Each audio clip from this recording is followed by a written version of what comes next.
peut-être bonsoir, où que vous soyez, bienvenue sur Kenya Plus BTP. Aujourd'hui, je vais faire un tutoriel sur CP4, notamment nous allons utiliser les modules générateurs de portique et CP3D. Dans ce tutoriel, nous allons voir la modélisation et dimensionnement d'une structure métallique qui s'agit évidemment d'un hangar industriel. Donc pour cela, nous allons utiliser pour la première fois le module générateur de portique. C'est dans ce module qu'on va définir la dimension de notre portique. Ensuite, nous allons passer au module CP3D pour faire le reste du dimensionnement. Donc, on prend à nouveau hangar industriel.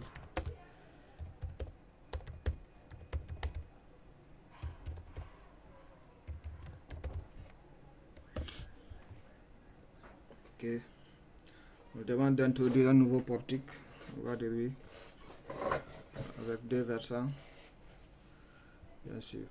Maintenant, c'est à partir de cette fenêtre qu'on va définir les dimensions de notre portique. Ici, nous avons d'abord la hauteur du portique. Nous allons définir une hauteur de 6 mètres entrée. De l'autre côté aussi 6 mètres entrée. Et cette hauteur-là, c'est à partir de la fêtière au-dessus. Donc, nous allons prendre 2 mètres de plus. Ça fait 8 mètres.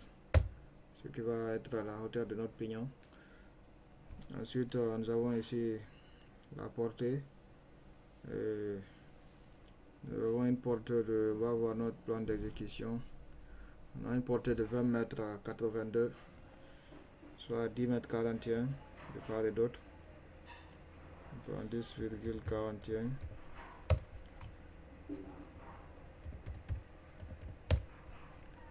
Ok, nous avons un type de portique rigide ici. Nous avons d'autres types de portiques qu'on peut prendre selon les besoins. Non, mais nous on va continuer avec le portique rigide. C'est-à-dire c'est un type de portique qui n'a pas besoin de ferme. Nous avons soit des IP ou IPN en poutre dimensionnés avec des arrêts qui permet ici de prendre de grandes portées aussi. Donc c'est avec cette portique qu'on va essayer de continuer. On va prendre OK. Donc nous avons notre portique avec cette dimension. Ensuite on vient dans données générales pour voir quelques paramètres qui sont aussi importants pour la modélisation 3D. Par exemple ici nous avons le nombre de travées. On nous demande le nombre de travées à introduire.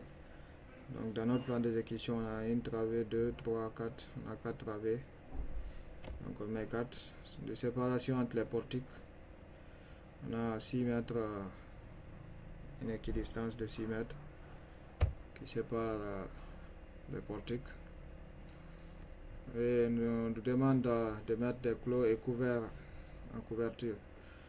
Donc on active cela puisqu'on doit couvrir.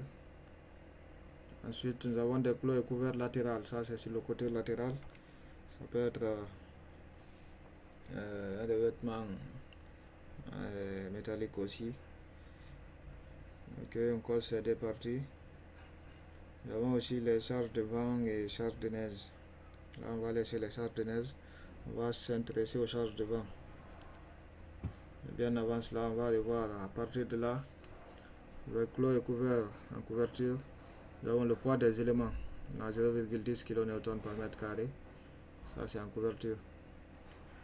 S'il y a des surcharges à appliquer sur le couvert, il faut cocher cette option. Par exemple, lorsqu'on a un pont roulant qui doit passer dans la partie supérieure du hangar, un truc comme ça, c'est-à-dire une surcharge, une autre charge de plus qui doit s'ajouter aux charges de couverture. Donc c'est là il faut définir cet élément. Nous avons les couvertures latérales aussi, le poids des éléments. Mais là, on peut laisser ceci par défaut pour le moment, puisqu'on va appliquer des charges de vent. Et à partir des charges de vent aussi, il peut y avoir des charges supplémentaires. Dans ce qui concerne ici les éléments de couverture, nous avons les pannes, les arbalétriers, ou les poutres, puisqu'on a affaire avec une portique rigide. Donc on peut avoir des éléments de grande section, puisqu'on a affaire avec une portée de 20,82 m. Mais là, le poids de ces éléments, ça dépendra de notre modélisation. On va continuer pour le moment avec les charges de vent. Nous avons le type ou la norme des charges qui est le code et le NV65. Maintenant, on continue avec les records. Nous avons les pays ici encore. C'est-à-dire que les charges de vent varient ici en fonction des pays. Donc nous allons nous référer de la France. Ok. Nous avons les données de l'emplacement en ce qui concerne l'emplacement de l'ouvrage. Par exemple, en France, ils ont défini une carte ici. Dans chaque zone, on a une valeur correspondante à la vitesse du vent. Donc c'est ce tableau qui indique cela à travers ces codes couleurs. Nous avons la région numéro 1, on a une vitesse de 22 mètres par seconde. 2, on a 24, 3, 26, 4, 28 et ainsi de suite. Nous allons prendre la région numéro 1. On reste dans la région numéro 1. Nous avons les catégories de terrain. Nous avons les terrains uniques et les terrains selon la direction. En ce qui concerne ce terrain, nous avons les catégories 0. Si vous voyez cette partie, nous avons les détails qui concernent cette catégorie. Chaque catégorie activée est bien détaillée et expliquée dans cette zone. Par exemple, si nous prenons la catégorie 0, on dit mer ou zone côtière exposée au vent de mer. Lac et plan d'eau parcouru par le vent sur une distance d'au moins 5 km. La catégorie 2, on a rase campagne avec ou non quelques obstacles isolés, arbres, bâtiments, etc. séparés les uns des autres, de plus de 40 fois leur hauteur. Nous avons la zone 3A. Nous avons campagne avec des haies, vignobles, bocages, habitations dispersées. Et ainsi de suite, nous avons 3B, zone urbanisée ou industrielle, blocage dense, verger.